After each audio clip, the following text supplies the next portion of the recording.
Hello, dear friends. Thinking about the future, about the years ahead, is something we all do, isn't it? Reaching the milestone of 80 years, or perhaps even looking towards 90 or 100, is a prospect many hope for. We see inspiring examples of people living vibrant, active lives well into their later decades, full of wisdom and experience. Yet, we also know that for others, the journey involves more health challenges, perhaps appearing sooner than expected. What makes the difference?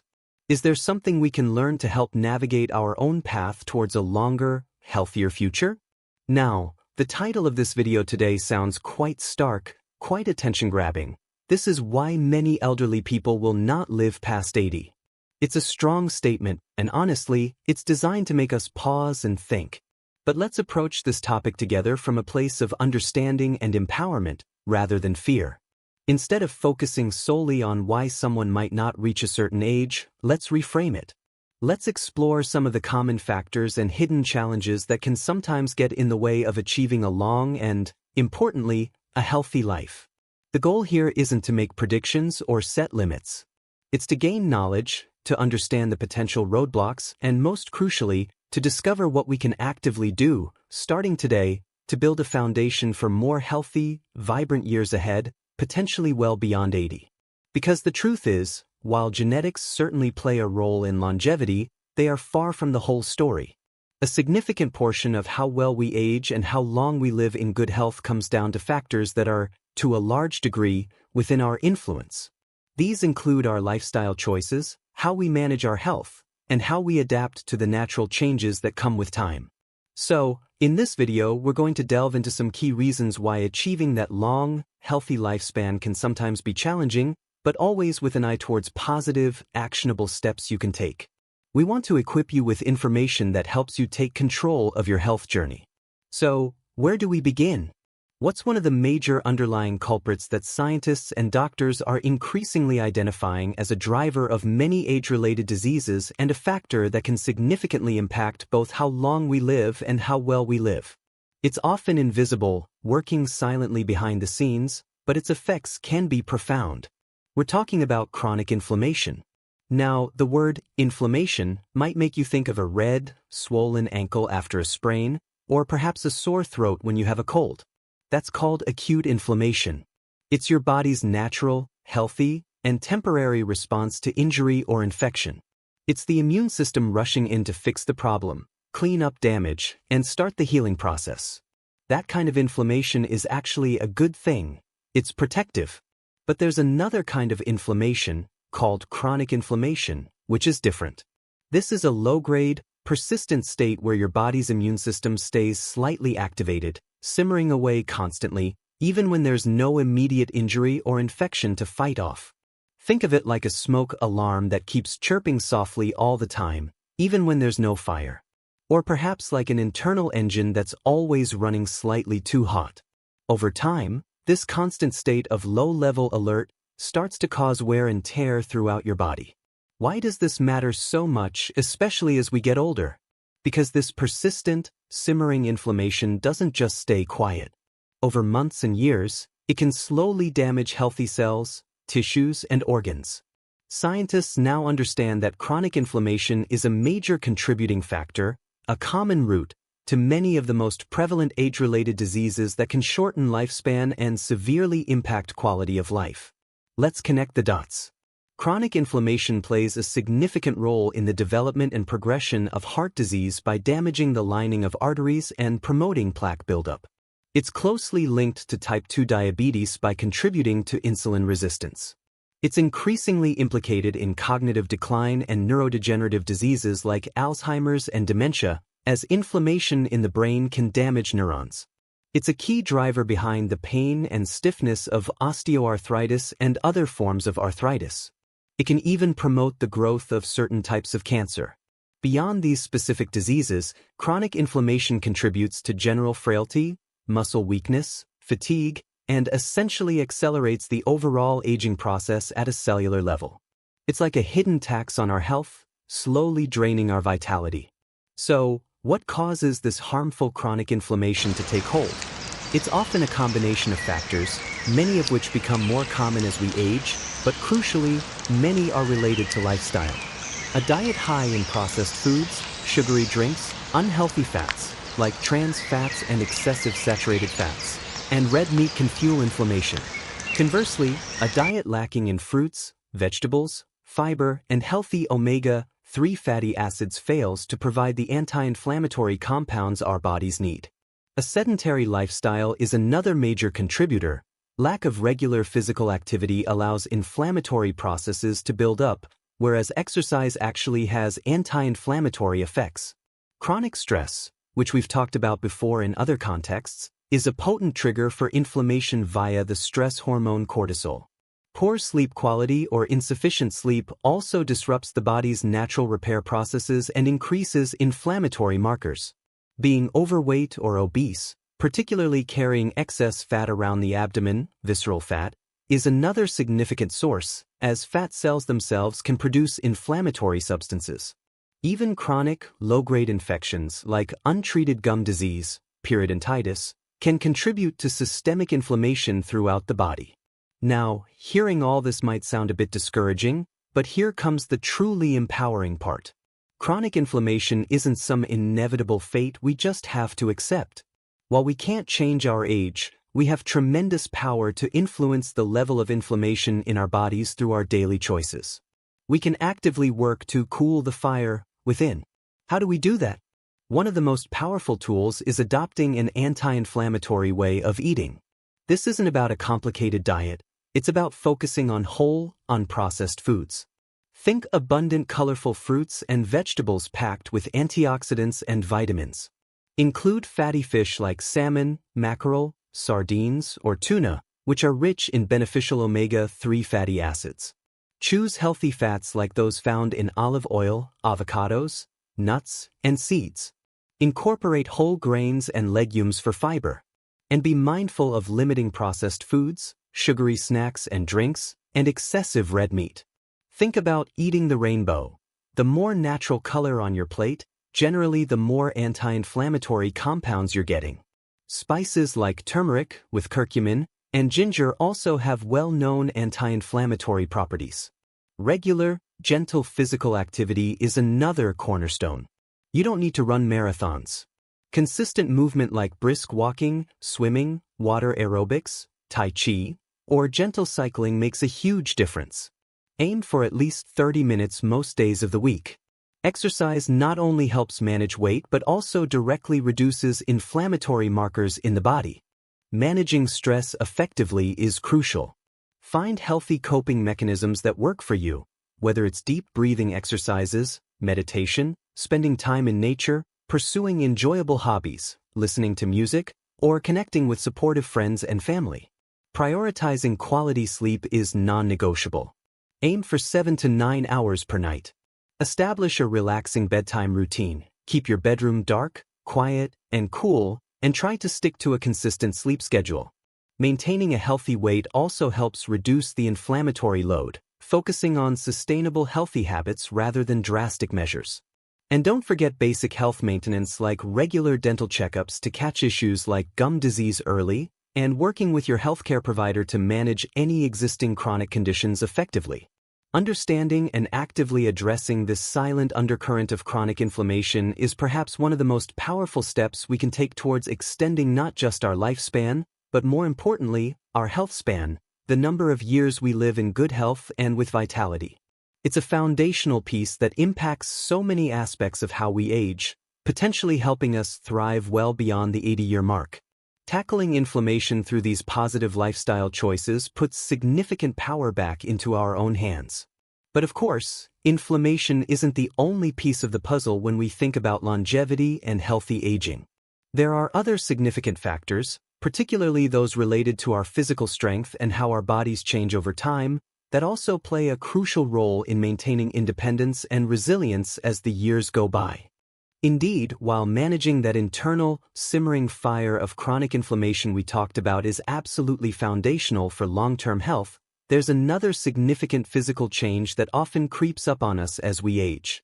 It's something that profoundly impacts our ability to stay active, independent, strong, and resilient, directly affecting our quality of life and, yes, potentially our longevity too. It affects our very capacity to move through the world with ease and confidence. We need to talk about the often underestimated issue of age-related muscle loss, technically known as sarcopenia. Now, sarcopenia isn't just about looking less muscular or toned than we did in our younger years. It's much more significant than that. It refers to the progressive loss of muscle mass, muscle strength, and overall muscle function that happens as we get older. It's not simply about appearance, it's about losing power, capability, and the physical reserves we rely on every single day. It's different from general weight loss, which might include fat and water. Sarcopenia is specifically about the decline of that vital muscle tissue. Why does this matter so profoundly, making it a key factor in why living a healthy life past 80 can be challenging if unaddressed? The consequences are far-reaching. Firstly, and perhaps most critically, it dramatically increases the risk of falls and fractures. When the muscles in our legs, hips, and core weaken, our balance becomes less stable, our reaction time slows, and our ability to catch ourselves if we stumble diminishes. A fall that might have been minor in younger years can lead to devastating injuries like a broken hip in someone with significant muscle weakness, often marking the beginning of a serious decline in independence and overall health. Secondly, sarcopenia affects our metabolism. Muscle tissue is metabolically active. It burns calories even when we're at rest. As we lose muscle mass, our overall metabolic rate slows down. This means we burn fewer calories throughout the day, making it easier to gain weight, especially unhealthy fat, even if our eating habits haven't changed much. It can also make blood sugar control more difficult, increasing the risk or severity of type 2 diabetes, tying back into those inflammatory processes we discussed earlier. Thirdly, think about everyday functioning. Simple tasks we often take for granted rely heavily on muscle strength. Getting up out of a chair, climbing a flight of stairs, carrying groceries, opening a jar, reaching for something on a high shelf, even getting dressed. As muscles weaken, these activities become increasingly difficult, leading to frustration, reduced activity, and a gradual loss of independence. This is one of the most feared aspects of aging for many people, and sarcopenia is a primary driver. Furthermore, muscle mass acts as a vital protein reserve for our body. When we face illness, infection, surgery, or injury, our bodies need extra protein and resources to heal and recover. If our muscle reserves are low due to sarcopenia, recovery takes much longer, hospital stays may be extended, and the risk of complications increases. Adequate muscle mass equals greater resilience in the face of health challenges. Ultimately, significant muscle loss is a major component of what doctors call frailty syndrome, a state of increased vulnerability to stressors. Sarcopenia is strongly linked in research to poorer overall health outcomes, reduced quality of life, and yes, an increased risk of mortality. It makes us less robust, less able to bounce back. And interestingly, there's often a vicious cycle. Inflammation can accelerate muscle loss, and muscle loss itself can promote more inflammation. So, what causes this decline? While the aging process itself involves some natural changes in muscle tissue, this natural decline is massively accelerated by other factors we can influence. By far, the biggest driver of accelerated muscle loss is physical inactivity. The old adage, use it or lose it, could not be more true when it comes to our muscles. A sedentary lifestyle sends a signal to the body that those muscles aren't needed, and they begin to waste away much faster. Inadequate protein intake is another major culprit. As we age, our bodies may actually become slightly less efficient at using the protein we eat to build and repair muscle. This means many older adults might actually need more protein in their diet than younger adults. Yet often, appetite decreases or dietary habits shift, leading to insufficient intake right when it's needed most. Chronic inflammation, as we discussed in Part 1, also actively breaks down muscle tissue. Hormonal changes associated with aging can play a role too, as can certain chronic illnesses and their treatments. But here is the wonderfully hopeful and empowering message. Sarcopenia is not an inevitable sentence of aging. It is largely preventable and even reversible to a significant degree at any age. We can fight back. We can preserve the muscle we have, and yes, even build new muscle mass and strength well into our 70s, 80s, and beyond. The single most effective strategy, bar none, is engaging in regular resistance or strength training. This is the type of exercise that challenges your muscles, signaling them to adapt and grow stronger. And please, let me reassure you, this does not mean you need to become a bodybuilder or lift heavy weights in a crowded gym, unless you want to, of course. Strength training can be adapted to any fitness level and can be done safely and effectively in many ways. Think about using resistance bands, which come in various levels of tension and are gentle on the joints. You can use light hand weights, even soup cans or water bottles work to start. Performing bodyweight exercises is incredibly effective. Think about practicing getting up and down from a sturdy chair without using your hands, chair squats, doing push-ups against a wall, carefully stepping up onto a low, stable step, or doing calf raises while holding onto a counter for balance. Exercising in water, like in aqua aerobics classes, provides natural resistance that's easy on the joints. The key is consistency and proper form. If you're new to this, it's a fantastic idea to get some guidance. This could be from a physical therapist, a certified personal trainer who has experience working with older adults, or by joining a community exercise class specifically designed for seniors. They can teach you the correct form to prevent injuries and help you start slowly, gradually increasing the challenge as you get stronger. Remember to listen to your body and start where you are. Even 2 or 3 short sessions per week can make a remarkable difference over time. And the benefits go beyond just muscle. Strength training also helps improve bone density, fighting osteoporosis, and enhances balance, further reducing fall risk. Alongside exercise, consuming adequate protein is absolutely vital fuel for muscle repair and growth. Many experts now recommend that older adults aim for higher protein intake than the standard recommendations for younger people, perhaps around 1.0 to 1.2 grams of protein per kilogram of body weight per day, or even more in certain situations. It's best to discuss your specific needs with your doctor or a registered dietitian. Focus on including good quality protein sources in your meals: lean meats, poultry, fish, eggs, dairy products like Greek yogurt and cottage cheese, legumes, beans, lentils, peas, tofu, nuts, and seeds.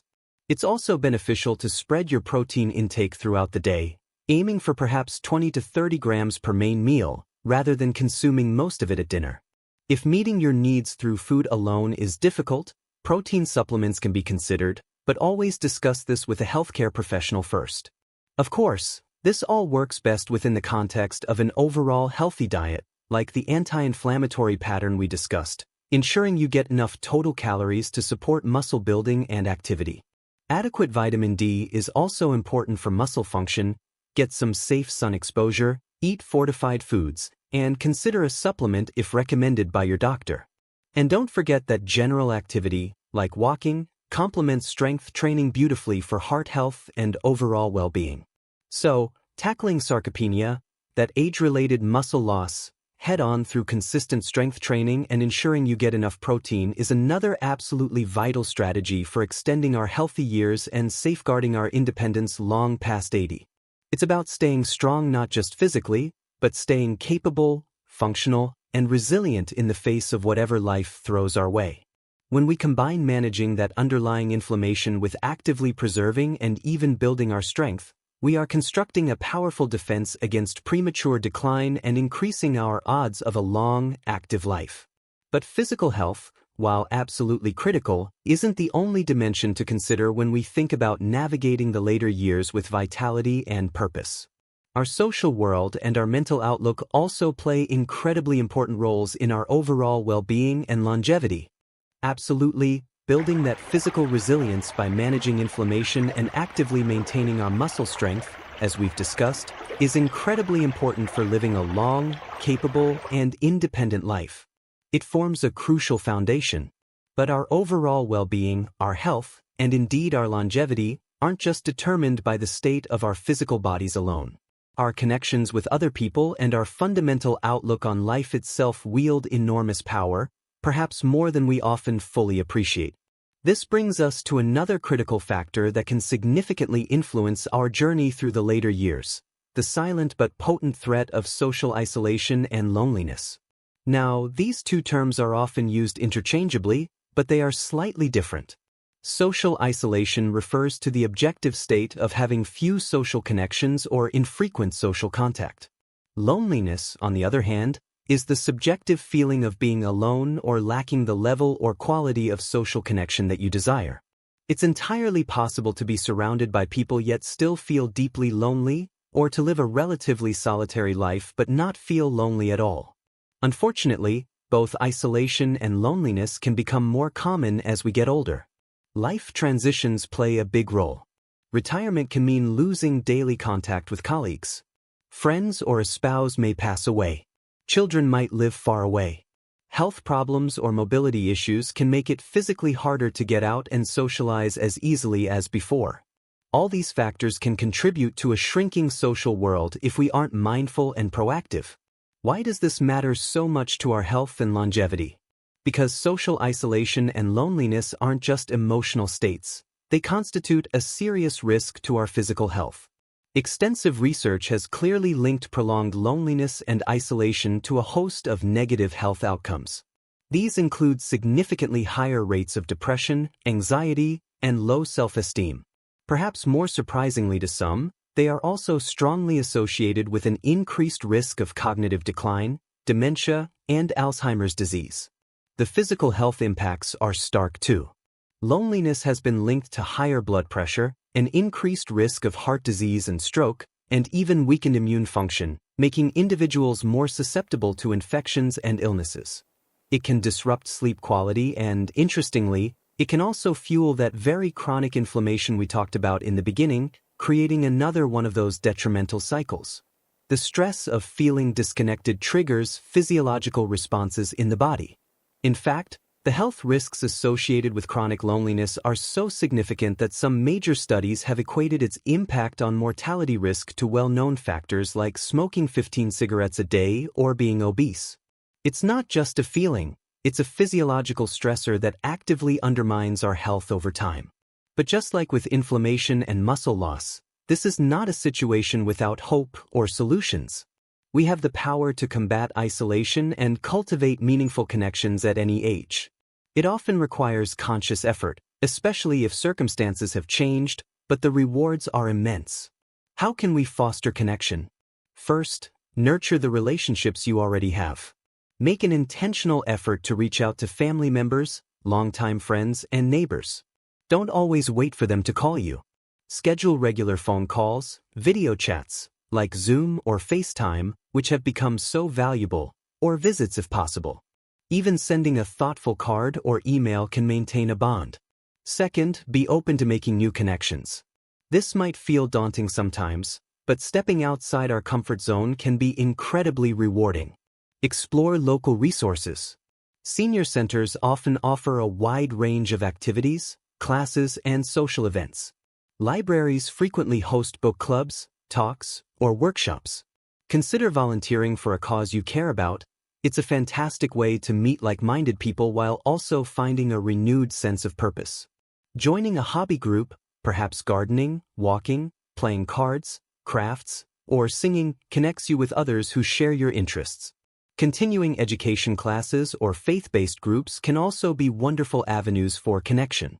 Third, embrace technology wisely. While it can't replace face-to-face interaction, technology can be a powerful tool to bridge distances and combat isolation. Video calls allow you to see loved ones' faces. Email and social media platforms, used mindfully, can help you stay in touch and share experiences. There are online forums and groups dedicated to almost any hobby or interest imaginable. If you feel hesitant about technology, don't be afraid to ask a family member, friend, or look for local classes that can help you learn the basics.